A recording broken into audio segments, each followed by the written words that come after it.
ওই আল্লাহর দরবারে লাখো শুকরিয়া যে আল্লাহ পাক রব্বুল আলামিন আপনাকে আমাকে মানুষ বানিয়েছেন। শুকরিয়া মাওলাই কারীমের যিনি এখনো হায়াত দান করেছেন।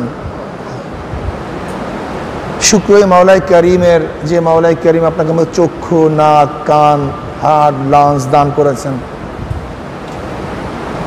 যিনি আমাদেরকে বোবা করেন নাই, বিকলাঙ্গ করেন নাই, বধির করেন নাই।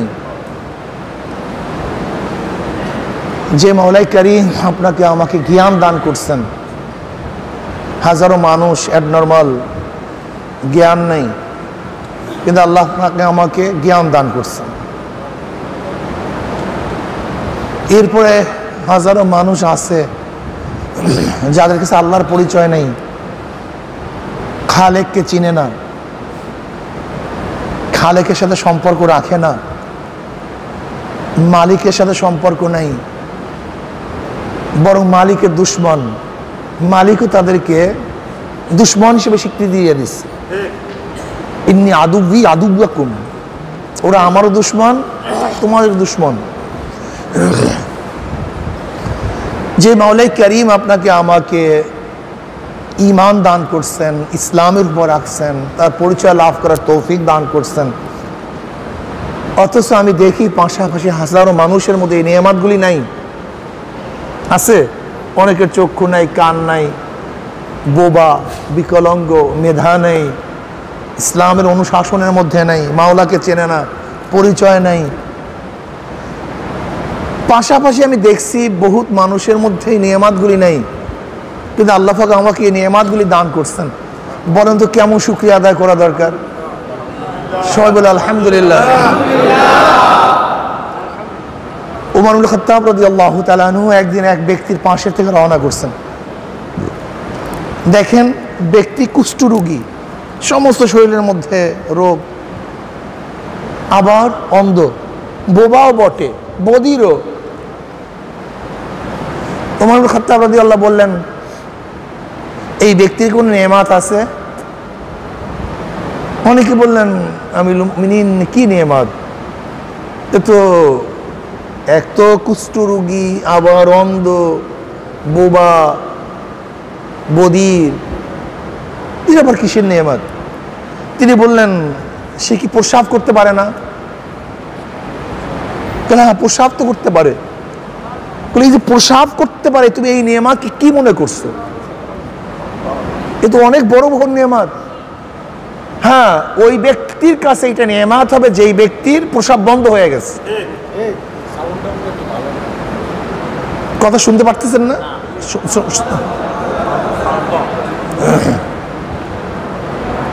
দেখো তো মুয়াজ্জিন সাহেব,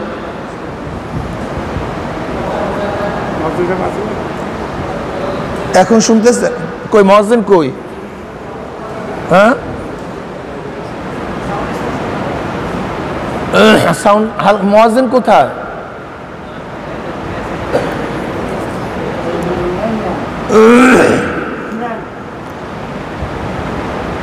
যেই মাওলাই কারীম, বাস বাড়ায়েন না, বাড়াইলে মনে হয় সাউন্ড আরো খারাপ হবে। আর একটু কমায় দেবেন কিনা দেখেন,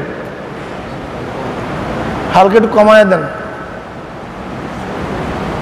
যে মাওলাই কারীম আপনাকে আমাকে এতগুলি নেয়ামত দান করছেন, সেই মাওলার কত শুকরিয়া আদায় করা দরকার। এখন কি বুঝতেছেন আপনার কথা? ঠিক আছে, আলহামদুলিল্লাহ, রাখো। সুম্মা লাতুসআলুন্না ইয়াওমাইযিন আনিন নাঈম। প্রত্যেক নেয়ামত সম্পর্কে আমরা জিজ্ঞাসিত হব।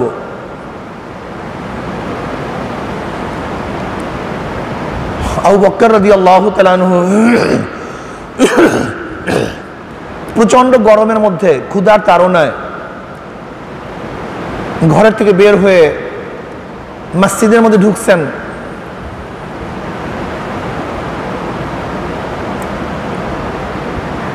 ওই সময় মসজিদে ঢোকার সময় না, what টাইম? হযরত ওমর ইবনে খাত্তাব রাদিয়াল্লাহু তাআলা আনহু ঢুকছেন।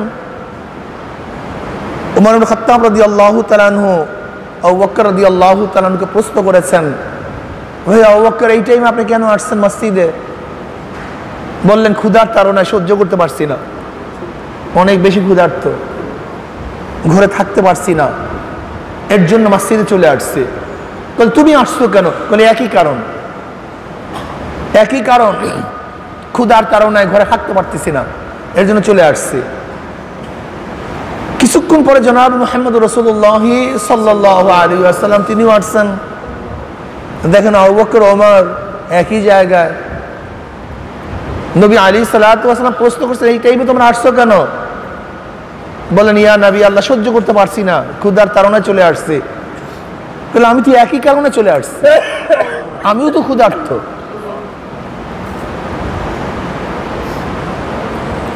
এরপরে 13 জন বললেন চলো আবু আইয়ুব আনসারী রাদিয়াল্লাহু তাআলা আনহুর ঘরে আমরা যাই, আবু আইয়ুব আনসারীর ঘরে যাই। 3 জন সেখানে গেলেন।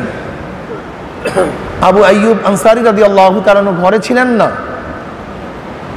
তার স্ত্রী ঘরে ছিলেন। সর্বশ্রেষ্ঠ মেহমান চলে আসছে, সর্বশ্রেষ্ঠ মেহমান, এর চেয়ে দামি কোনো মেহমান নেই।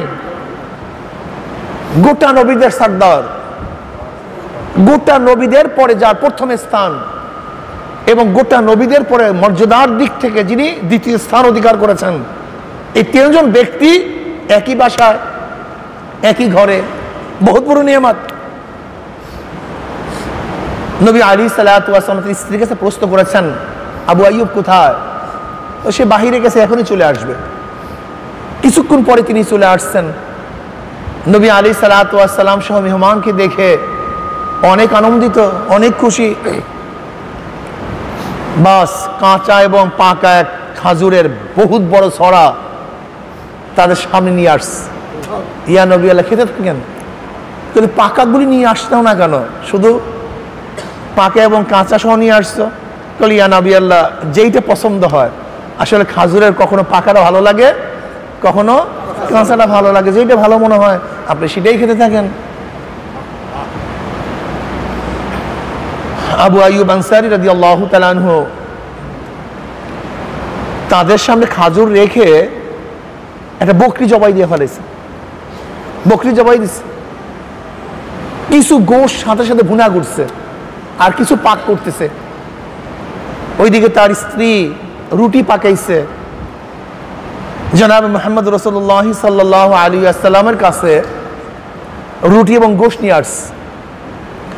নবী আলাইহিস সালাতু ওয়াস সালাম একটা রুটির মধ্যে কিছু গোশ রেখে আবু আইয়ুব আনসারী রাদিয়াল্লাহু তাআলা বললেন ফাতেমার কাছে নিয়ে যাও, সেও ক্ষুধার্ত,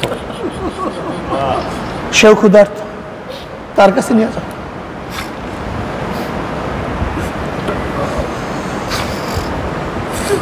আবু আইয়ুব আনসারী রাদিয়াল্লাহু তাআলা সেই রুটি এবং গোশ নিয়ে ফাতেমা রাদিয়াল্লাহু তাআলার কাছে গেছেন। ইয়া থেকে সেও ক্ষুধার্ত। এরপরে খাওয়া দাওয়ার পরে নবী আলাইহিস সালাতু ওয়াস সালাম বললেন এই খানা সম্পর্কেও কিয়ামতের ময়দানে আমরা জিজ্ঞাসিত হব, এই খানা সম্পর্কে জিজ্ঞাসিত হব। এত প্রচন্ড ক্ষুধার্ত এই মুহূর্তেও যদি এই খানা সম্পর্কে জিজ্ঞাসিত হয়, তাহলে আমাদের অবস্থাটা কি? আমাদেরকে বলেন তো অবস্থাটা কি? এরপর নবী বললেন খাওয়া শুরুতে বিসমিল্লাহির রহমানির রহিম পড়িয়া খাও এবং শেষে আলহামদুলিল্লাহ পড়ো। আল্লাহ পাক রব্বুল আলামিন আমাদেরকে বহুত নিয়ামত দান করছেন। ওয়াইন তাউদ্দু নি'মাতাল্লাহি লা তুহসুহা, হিসাব করিয়া শেষ করা যাবে না। এর জন্য আমাদের প্রত্যেকটা মুমিন মুসলমানদেরকে নিয়ামতের শুকরিয়া আদায় করা চাই, ঠিক না ভাই? আমি যেই কথা আজকে বলতে চাই, গোটা দুনিয়ার মধ্যে মানুষকে শান্তি দেওয়ার জন্য, সুখে রাখার জন্য, মানুষকে ভালো চালাবার জন্য বহু থিম, থিওরি, নীতি, আদর্শ মানুষ সাবমিট করেছে। Socrates, Plato, Aristotle, Montesquieu, Locke, Rousseau, Karl Marx, Mao Tse tung, Abraham Lincoln, এরা বহুত থিওরি আবিষ্কার কেন করেছেন? ভোল্টেয়ার কেন থিওরি আবিষ্কার করেছেন? মানুষ যেন শান্তিতে থাকতে পারে, মানুষ যেন মুক্তি পায়, তাদের অধিকার ফিরে পায়, মানুষের মধ্যে সাম্যতা সৃষ্টি হয়, মানুষের মধ্যে ন্যায় বিচার প্রতিষ্ঠিত হয়, মানুষ যেন তাদের অধিকার নিয়ে বাঁচতে পারে। ঠিক না? হয়েছে ডেমোক্রেসি, সোশ্যালিজম, ক্যাপিটালিজম, কমিউনিজম, বহুত ইজম, সেকুলারিজম, বহুত ইজম তৈরি হয়েছে। মানুষের উদ্দেশ্য কি ছিল? মানুষ যেন শান্তিতে থাকতে পারে, শান্তি পায়, শান্তিতে থাকতে পারে। জনাব মুহাম্মদ রাসূলুল্লাহ সাল্লাল্লাহু আলাইহি ওয়াসাল্লাম তিনিও তো দুনিয়াতে আসছেন এই মানুষকে শান্তি দেওয়ার জন্য, মুক্তি দেওয়ার জন্য, মানুষের মধ্যে সাম্যতা সৃষ্টি করার জন্য, মানুষের মধ্যে ন্যায় বিচার প্রতিষ্ঠিত করার জন্য, মানুষের অধিকারকে ফিরিয়ে দেওয়ার জন্য, মানুষের মর্যাদা দেওয়ার জন্য। আমার ইউনিভার্সিটির ছাত্র বাবারা খুব খেয়াল দাও তো, দেশ স্বাধীন হয়েছিল তিনটা মূলনীতির ভিত্তিতে। কয়টা? সাম্য, মানবিক মর্যাদা, সামাজিক ন্যায় বিচার। খুব ভালো মতো বুঝো। গণতন্ত্রবাদ, সমাজতন্ত্রবাদ, জাতীয়তাবাদ এবং ধর্মনিরপেক্ষতাবাদ, এই চার মূল নীতির উপর কিন্তু দেশ স্বাধীন হয় নাই। আগে মূল জিনিস বুঝো। ৭২-এর সংবিধানে, ভারতের সংবিধানের আলোকে, যেহেতু ভারতের সংবিধানের মধ্যে মূলনীতি চারটা, সমাজতন্ত্রবাদ, জাতীয়তাবাদ, ধর্মনিরপেক্ষতাবাদ এবং গণতন্ত্রবাদ, এই চার মূলনীতি কোথার? ভারতের সংবিধানের মধ্যে চারটা মূলনীতি। ঠিক এদের স্বাধীন হওয়ার পরে ভারতের সংবিধানের আলোকে এই চারটা মূলনীতি স্থাপন করা হয়েছে ৭২-এ। কিন্তু দেশ স্বাধীন হয়েছিল কোন সনে? না, আর সংবিধান রচনা করা হয়েছে। তাহলে ৭২-এর সংবিধান কোনোদিন স্বাধীনতার চেতনা হতে পারে না। এটা প্রথম বুঝো, বোঝার চেষ্টা করো। স্বাধীন তো হয়েই গেছে ৭১-এ, তা ৭২-এর সংবিধান ৭১-এর চেতনা হয় কিভাবে? মারাত্মক এক প্রশ্ন, এটা আমরা অনেকেই খেয়াল করি না। তাহলে ৭১-এ যেহেতু স্বাধীন হয়ে গেছে, থিম থিওরি ৭১-এর আগে ছিল নাকি ভাই? মূলনীতি ৭১-এর আগে ছিল, যে মূলনীতির উপরে দেশ কি হয়ে গেছে? স্বাধীন হয়ে গেছে। তুমি দেখো ৬ দফা, ১১ দফা, ১৮ দফা, ২১ দফা, কোন দফার মধ্যে চার মূলনীতি নাই। স্বাধীনতার আগে যেই দফা আন্দোলনকারীরা, এদেশের মুক্তিকামীরা দিয়েছিল, তার মধ্যে এই চার মূলনীতি নাই। সেখানে কি ছিল? সাম্য, মানবিক মর্যাদা, সামাজিক ন্যায় বিচার। এই সাম্য, সামাজিক মর্যাদা, সামাজিক ন্যায় বিচার, মানবিক মর্যাদা, সামাজিক ন্যায় বিচার সৃষ্টি করার জন্যই দেশ যদি স্বাধীন হয়ে থাকে, তাহলে আমি প্রশ্ন করব যে তিনটা জিনিস অনেক বেশি গুরুত্বপূর্ণ মানবের জন্য, মানুষের জন্য, সেই তিন মূল নীতি কোন থিওরি এবং কোন থিমের মধ্যে, কোন আদর্শের মধ্যে আছে, যদি এটা আমরা গবেষণা করতে পারি, তা হাজারো মাসালা হল হয়ে যাবে। আমি কথা বুঝাতে পারি না? প্রশ্ন তো এইটাই, তিনটা জিনিস বাস্তবায়ন করার জন্য দেশ স্বাধীন করেছি।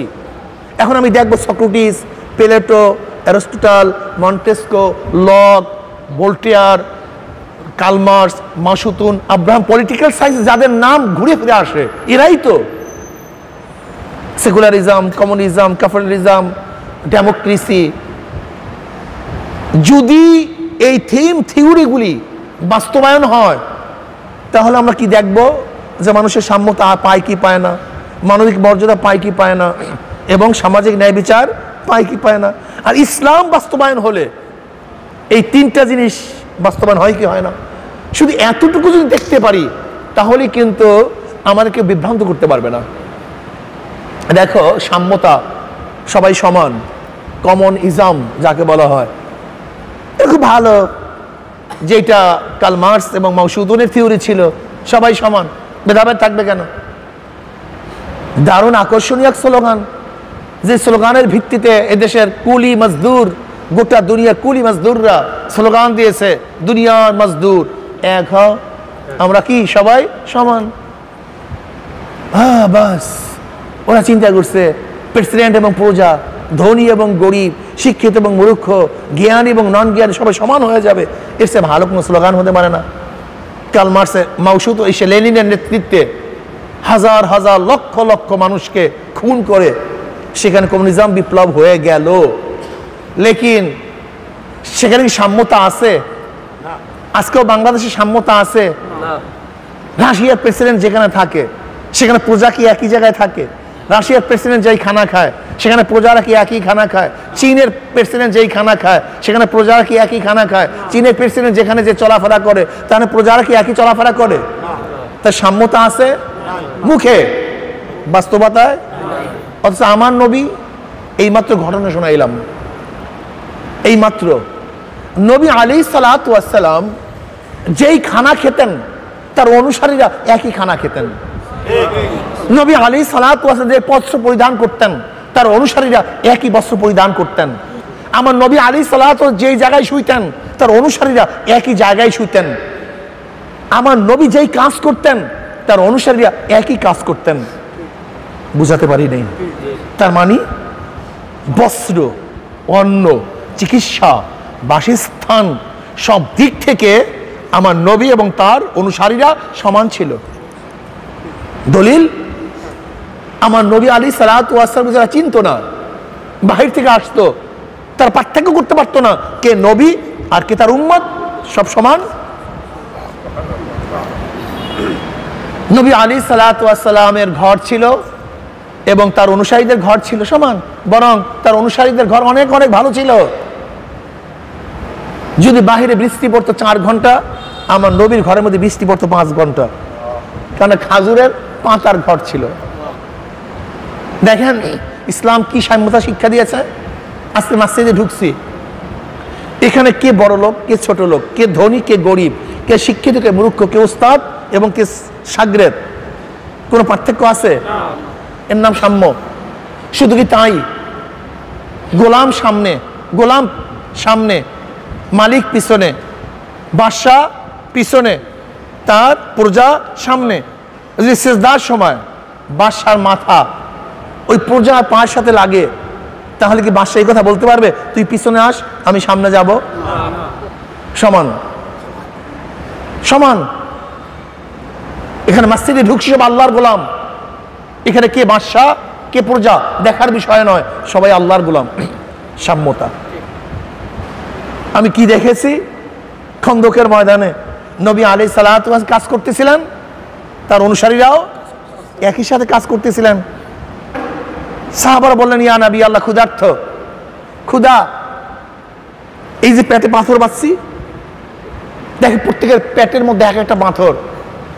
নবী আলাইহিস সালাতু ওয়াস তার জামা উঠালেন, দেখেন সবার পেটের মধ্যে পাথর একটা, আমার নবীর পেটের মধ্যে পাথর 2টা। সাম্য, মানবিক মর্যাদা। আমি সংক্ষিপ্ত কথা বলবো, জ্ঞানীদের জন্য 2-1টা উদাহরণ যথেষ্ট। মানবিক মর্যাদা। আজকে মানবিক মর্যাদার অবস্থাটা কি? যারা বাংলাদেশে আসি কি দেখছি, কুকুরের সাথে ভালো ব্যবহার করা হয়, কিন্তু আশরাফুল মাখলুকাত এই মানুষের সাথে ভালো ব্যবহার করা হয় না। একটা কুকুরকে আদর করা হয়, কুকুরকে বিছানায় উঠানো হয়, কুকুরকে হাত বুলিয়ে দেওয়া হয়, স্নেহের হাত, মোহাব্বতের হাত, ভালোবাসার হাত তার মাথায় বুলিয়ে দেওয়া হয়। অত আশরাফুল মাখলুকাত তাদের মাথার মধ্যে স্নেহেও এবং মোহাব্বতের হাত বুলিয়ে দেওয়া হয় না। আজকে তো অনেকেই নিজের হাতে কুকুরকে খাওয়াইয়ে দেয়, কিন্তু বনি আদমকে তার দাস্তারখানে বসার সুযোগ করে দেয় না। অথচ এরা ছিল আশরাফুল মাখলুকাত, শ্রেষ্ঠ শ্রেষ্ঠ। অথচ আজকে আমাদের অবস্থাটা কি? মর্যাদা বলতে কিছু নেই, মানবিক মর্যাদা বলতে কিছু নেই।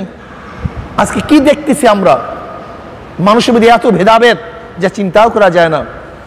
অথচ জনাব মুহাম্মদ রাসূলুল্লাহ সাল্লাল্লাহু আলাইহি ওয়াসাল্লাম সাম্যতা কোন পর্যায়ে নিয়ে আসছেন একটু খেয়াল করে দেখেন তো।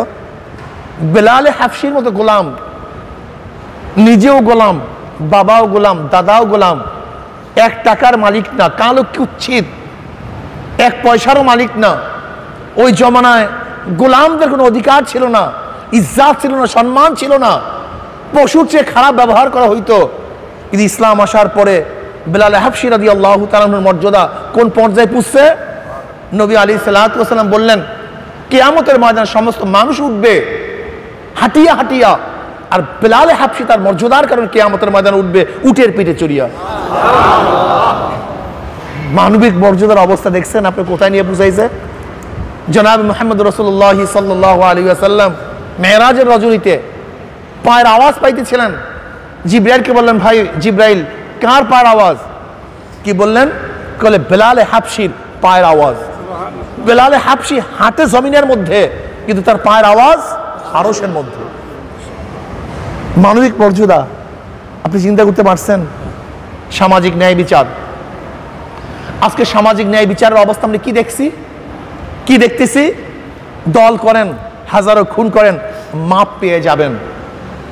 দল করেন, কেসুনি কেসে, কেসিনো কেসে যদি আপনি হাজার হাজার কোটি টাকাও নষ্ট করেন, কোনো সমস্যা নেই। দল করেন, বের হয়ে যাবেন। যদি দেশকে লুটপাট করে দেন, কোনো সমস্যা নেই, ঠিক না? কিন্তু দল যদি না করেন, অন্যায় করবেন না, আপনাকে ফাঁসিতে ঝুলতে হবে। অন্যায় করবেন না, জেলে থাকতে হবে। অন্যায় করবেন না, আপনাকে মরতে হবে, গুম হতে হবে, খুন হতে হবে, ক্রুস ফায়ারে যেতে হবে। এর নাম কি সামাজিক ন্যায় বিচার? আমরা কি দেখছি বর্তমানে? বহুত বড় বড় কেসুরু সম্রাট বের হয়ে আসছে, অথচ হাজারো লক্ষ লক্ষ মানুষ ধুকে ধুকে জেলখানায় মরছে। অথচ আমার নবী কি বলেছেন? নবী আলাইহিস সালাতু ওয়াস সালাম বললেন, আমার মেয়ে ফাতেমা যদি চুরি করে, আমার কন্যা ফাতেমা যদি চুরি করে, আমি তার হাত কেটে দেব। এর নাম ন্যায় বিচার? অনেকেই ভাবেন ইসলাম বিজয় হয়েছে তলোয়ারের মাধ্যমে।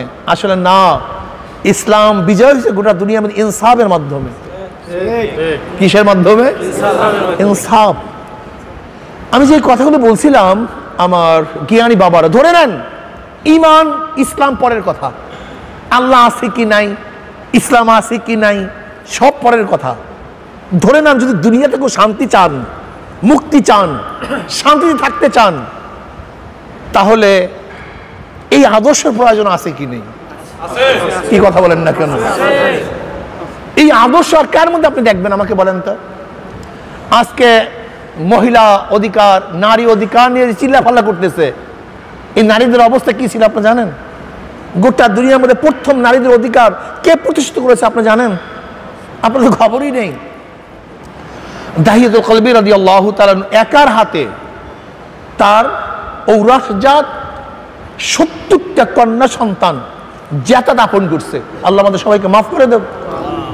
নারীর অধিকার বলতে কিচ্ছু ছিল না, মর্যাদা বলতে ছিল না, তারা বাবার কোনো উত্তরসূরি ছিল না। আজও দেখেন হিন্দুদের মধ্যে নাই, আজও নাই, তাদের অধিকার বলতে কিচ্ছু ছিল না। এবং নারীরা ঘরে জন্মগ্রহণ করলে এটা অপমান বোধ মনে করত। অথচ আমার নবী আলাইহিস সালাম কি বললেন? যে ব্যক্তি একটা কন্যা সন্তান জন্ম দিবে, 3টা কন্যা সন্তান জন্ম দিবে, 2টা কন্যা সন্তান জন্ম দিবে, এবং তাদেরকে যদি সুন্দর লালন পালন করে দিন শিখিয়ে যদি বিবাহ দিতে পারে, আল্লাহ পাক তার জন্য জান্নাত ওয়াজিব করে দিবেন। চিন্তা করতে পারছেন? নবী আলাইহিস সালাম কি বললেন? সুম্মা উম্মুকা সুম্মা উম্মুকা সুম্মা উম্মুকা, তারপর তোমার মা, তারপর তোমার মা, তারপর তোমার মা। মায়ের মর্যাদা সর্বশ্রেষ্ঠ, নারীর মর্যাদা সর্বশ্রেষ্ঠ। আমার নবী আলাইহিস সালাতু ওয়াস সালাম নারীদের মর্যাদা দিয়েছেন। অথচ তোমরা নারীকে কি বলছো, কি করছো? পণ্য বানাইছো। ইউনিভার্সিটির ছাত্র বাবারা, হুশমান হও, চিন্তা করো, নারীরা ফুটবলে জিতছে, এদের অবস্থা কি আল্লাহ পাক ভালো জানে?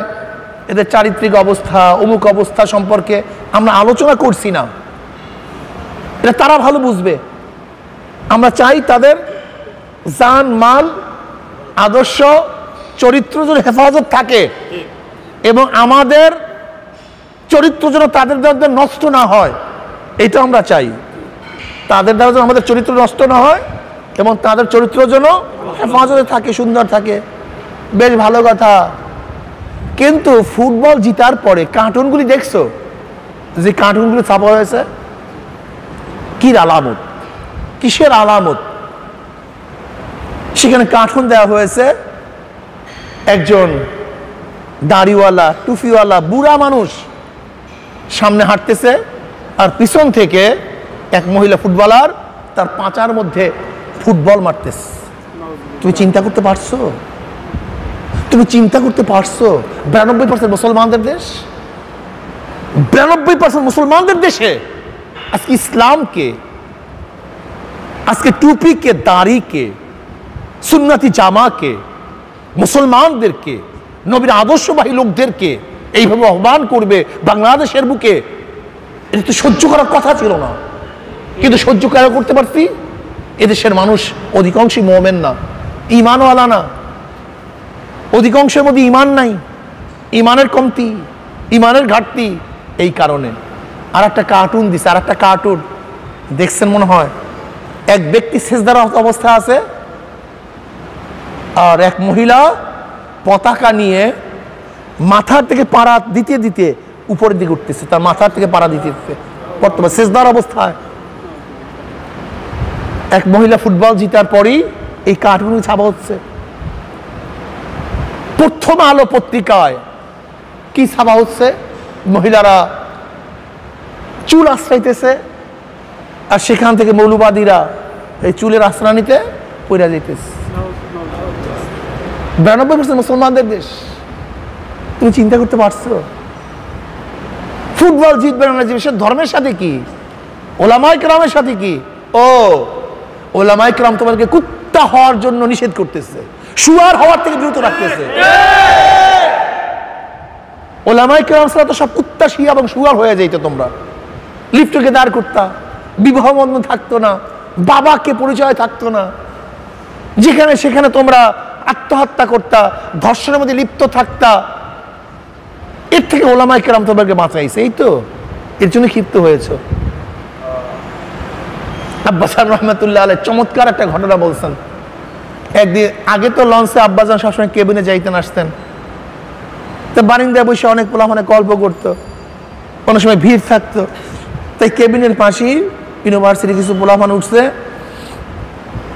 ওঠার পর গল্প করতেছে, দোস্ত যদি আমেরিকায় জন্মগ্রহণ করতাম, ইংল্যান্ডে জন্মগ্রহণ করতাম, ইউরোপে জন্মগ্রহণ করতাম, তখন ফ্রি সেক্স, এখন ফ্রি থাকতাম, এত বাইন্ডিংসের মধ্যে থাকতাম না। মানে কেন ফ্রি সেক্স হচ্ছে না, এটা নিয়ে খুবই বেশি তারা পেরেশানির মধ্যে আছে। এইটা নিয়ে আলোচনা করতেছে, কেন আমরা এই দেশে জন্মগ্রহণ করলাম, কেন আমেরিকাতে আসলাম না, ইউরোপে কেন জন্মগ্রহণ করলাম না। এবার আব্বাজান রহমতুল্লাহ আর টিকতে পারলেন না, তিনি কেবিন থেকে বের হয়ে বলছে, হ্যাঁ তোমরা অনেক আফসোস করতেছো, কেন ইউরোপে জন্মগ্রহণ করলা না, ফ্রি সেক্স হইতো। তুমি এই আফসোস না করে যদি এইভাবে আফসোস করতা, আমি কেন কুকুর হইলাম না? যদি কুকুর হইতে তার ফ্রি সেক্স আরো বেশি থাকতো। তুমি আফসোস করো না কারণ আমি কেন কুকুর হইলাম না, কেন শুয়ার হইলাম না? তাহলে রাস্তাঘাটে যে কোনো জায়গায়, বাজারে ঘাটে সবসময় ফ্রি সেক্স থাকতো। এই হলো মানবতা, এই হলো মানবতা, এই হলো মানবতা, এই হলো মানুষ। এর জন্য আমি আমার বন্ধুদেরকে বলবো, ছাত্র বাবাদেরকে বলবো, মুসলমানদের বিরুদ্ধে বহু ষড়যন্ত্র চলতেছে। মুসলমান ঈমানের উপর আঘাত হানার জন্য, শুধু বিশ্বাসের উপর আঘাত হানার জন্য হাজারো লক্ষ কোটি মিলিয়ন ডলার ব্যয় করা হচ্ছে। আজকে দেখবে সেকুলার পন্থীরা, ধর্মনিরপেক্ষতাপন্থীরা অন্য ধর্মের উপরে কোনো হিংসা হাসাদ তাদের মধ্যে নাই, বিদ্বেষ নাই, শুধু নাস্তিক দাবি করে ক্ষিপ্ত হয় কাদের উপরে? মুসলমানদের উপরে। আজকে তুমি দেখছো, খেয়াল করছো, হিন্দু ছাত্রদের রুমের মধ্যে মূর্তি, হিন্দু ছাত্রদের রুমের মধ্যে তাদের দেবদেবীর মূর্তি থাকে। দেখো, খুব ভালো মতো খেয়াল করো। মুসলমানের গোষ্ঠী খেয়াল করো, ভালো মতো দেখো। তুমি কি দেখছো বাংলাদেশের হিন্দু যারা ছাত্র লিডার, ওই যে লেখক ভট্টাচার্য নাকি, তার হাতের মধ্যে দেখছো একটা লাল বেরুয়া থাকে সবসময়, খেয়াল করে দেখছো? এবং সে সবসময় এই হাতটাকে এইভাবে রাখে সবসময়। দেখো ওই লাল বেরুয়াটা কিন্তু সবসময় সামনে নিয়ে আসে, লাল একটা ফিতার মতো। ওটি কিসের আলামত তুমি জানো? ওটি ইসকনের আলামত। সে ইসকনের সদস্য, সে ইসকনের সদস্য। সেটা প্রমাণ করার জন্য বারবার ওই লাল ফিতাওয়ালা হাতটাকে সে সামনে রাখে। খুব খেয়াল করে দেখো, যখন এরকম করে দাঁড়ায়, এরকম করে দাঁড়ায় কোনো জায়গায়, তখন কিন্তু ফিতাওয়ালা হাতটা উপরে থাকে। আবরারকে হত্যা করছে যারা, তুমি কি দেখছো সেই রুমের মধ্যে যে হিন্দু লিডাররা ছিল, সেই হিন্দু লিডারদের রুমের মধ্যে তাদের দেব দেবীর মূর্তির ছবি ছিল? দেখছো খেয়াল কইরা? হিন্দুরা তাদের দেব দেবীর ছবি রাখলে মৌলবাদী হয় না, বৌদ্ধরা বৌদ্ধদেবের ছবি রাখলে মৌলবাদী হয় না। কিন্তু আজকে তোমার রুমের মধ্যে কাবা শরীফের, মদিনা শরীফের লা ইলাহা ইল্লাল্লাহু মুহাম্মাদুর রাসূলুল্লাহর করে ক্যালিগ্রাফি রাখো তো, ক্যালিগ্রাফি রাখো তো, দেখি দেখো তো। আজকে দেখবা একটা হিন্দু ধুতি নিয়ে পড়লে, একটা শিখ মাথার মধ্যে পট্টি রাখলে, বড় বড় চুল রাখলে, গোফ রাখলে, মোষ রাখলে, কোন মৌলবাদী হয় না, টিটকারি হয় না। কিন্তু আজকে তুমি আমি টুপি নিয়ে ঢুকলি, এত টিটকারি কেন? একদিন চিন্তা করছো? আজকে ইউনিভার্সিটির সামনে, ইউনিভার্সিটির মধ্যে যদি কালী মন্দিরের মধ্যে কোনো আপত্তি না থাকে, অথচ আমাদের ছাত্রছাত্রীরা নামাজ পড়ার জায়গা খোঁজ করলে এত আপত্তি হয় কেন? তুমি জানো ইউনিভার্সিটি কারা করছে? কাদের ইউনিভার্সিটি? নওয়াব সলিমুল্লাহর নিজের দানকৃত জায়গায় ইউনিভার্সিটি। ইউনিভার্সিটি কেন করা হয়েছিল? মুসলমানদের শিক্ষার জন্য। বাধা কারা দিয়েছিল? ক্যালকাটার হিন্দুরা সবচেয়ে বেশি বাধা দিয়েছিল। 41 বার, 1-2 বার না, 41 বার এই ইউনিভার্সিটি যেন না হয় তার জন্য মিটিং হয়েছিল। আজকে সেই ইউনিভার্সিটিতে মুসলমানরা কথা বলতে পারবে না, নারায়ে তাকবীরের ধ্বনি থাকবে না। যেই ইউনিভার্সিটির মনোগ্রামের সময় এক সময় লেখা ছিল রব্বি জিদনি ইলমা, আজকে সেই মনোগ্রাম কোথায়? কে তো নাই, কে উঠে দিতে আছে? আজকে নজরুল ইসলাম হল, ইসলামের মধ্যে ওরা সাম্প্রদায়িকতা পায়, ইসলাম শব্দ উঠাই দিতে হবে, রাখতে হবে কি হল? নজরুল হল। তাহলে সূর্য সেন হল, তার মধ্যে কি গন্ধ নাই কোনো কিছুর? তা সেটা উঠে না কেন? একদিন চিন্তা করছো? তোমাকে সেকুলার বানায়, নিরপেক্ষ বানায়, আর আরেকজনকে চরম কর্তৃত্ববাদী এবং হিন্দুত্ববাদী বানায় দেয়। অথচ আমাদেরকে তোমাকে বিভিন্ন স্লোগান দিয়ে মন অন্যদিকে নিয়ে যায়, ডাইভার্ট করে দেয়। এর জন্য আমি ছাত্র বাবাদেরকে বলবো, দেখো নবী আলাইহিস সালাতু ওয়াস সালাম আদর্শ গোটা দুনিয়ার আদর্শের উপর শ্রেষ্ঠ। যেহেতু গোটা দুনিয়ার আদর্শের মোকাবেলা একমাত্র ইসলাম করে, এর জন্য ওরা আমাদের চরম শত্রু, আমাদের সহ্যই করতে পারে না। আমরাও ইনশাআল্লাহ সচেতন নাগরিক। আজকের থেকে আমি চিন্তা করব, ওরা যেরকম ওদের আদর্শ বাস্তবায়ন করার জন্য চেষ্টা করে, আমিও ইনশাআল্লাহ আমার আদর্শ ইসলাম বাস্তবায়ন করার জন্য আজকের থেকে জান এবং মাল কুরবান করে দেবে ইনশাআল্লাহ। এগুলো দুনিয়ার কথা। আর একটা কথা হলে এই, আমরা যারা কবরকে বিশ্বাস করি, কিয়ামতকে বিশ্বাস করি, এইটুকুন যা কথা বলছি এগুলোর মধ্যে কবরের কথা আনি নেই। এগুলো দুনিয়া শান্তির জন্য এবং আদর্শ বাস্তবায়নের জন্য। আর যারা আমরা বিশ্বাস করি এই জিন্দিগি শেষ না, বরং এই জিন্দিগি শুরু আছে, শেষ আছে, কিন্তু পরবর্তী এক জিন্দিগির শুরু আছে আর কোনোদিন শেষ নাই। ওই জিন্দিগির জন্য পাথেও কামাই করতে হবে, পাথেও কামাই করতে হবে। সংগ্রহ করতে হবে। আমি মুসলমান, আমার নাম ইসলাম অনুযায়ী, আমার বাপ মার বিবাহ হয়েছে ইসলাম অনুযায়ী, আমার বাপ মার বিবাহ যদি ইসলাম অনুযায়ী না হতো আমি বৈধ সন্তানই থাকতাম না। জন্ম ঠিকই গ্রহণ করতাম কিন্তু বৈধ হতাম না। আমার বাপ মার বিবাহ ইসলাম অনুযায়ী হওয়ার কারণে আমি বৈধ। আমার নিজের বিবাহ হয়েছে ইসলাম অনুযায়ী, আমার কাপন হবে ইসলাম অনুযায়ী, আমার জানাজা হবে ইসলাম অনুযায়ী, আমার কবর হবে ইসলাম অনুযায়ী, আমার দাফন হবে ইসলাম অনুযায়ী। কাজী আমার রাজনীতি হবে ইসলাম অনুযায়ী, আমার চিন্তা হবে ইসলাম অনুযায়ী, আমার আদর্শ হবে ইসলাম অনুযায়ী, আমার নীতি হবে ইসলাম অনুযায়ী, আমার চলাফেরা হবে ইসলাম অনুযায়ী, আমার খাওয়া হবে ইসলাম অনুযায়ী, সব কাঠামো হবে ইসলাম অনুযায়ী। এর জন্য আমি ছাত্র বন্ধুদেরকে বলবো, আনন্দে গাও ভাসিয়ে দিও না, পরবর্তী এক জিন্দিগি আছে, সুম্মা লাতুসআলুন্না ইয়াওমা ইযিন আনিন নাঈম, যেখানে সব কিছু জিজ্ঞাসিত হব। সেই দিনের খেয়াল রেখে সামনে কদম চালাতে হবে, চলতে হবে। আল্লাহ আমাদের সবাইকে কবুল করে নেন। আপনারা আসছেন, অনেক ধন্যবাদ।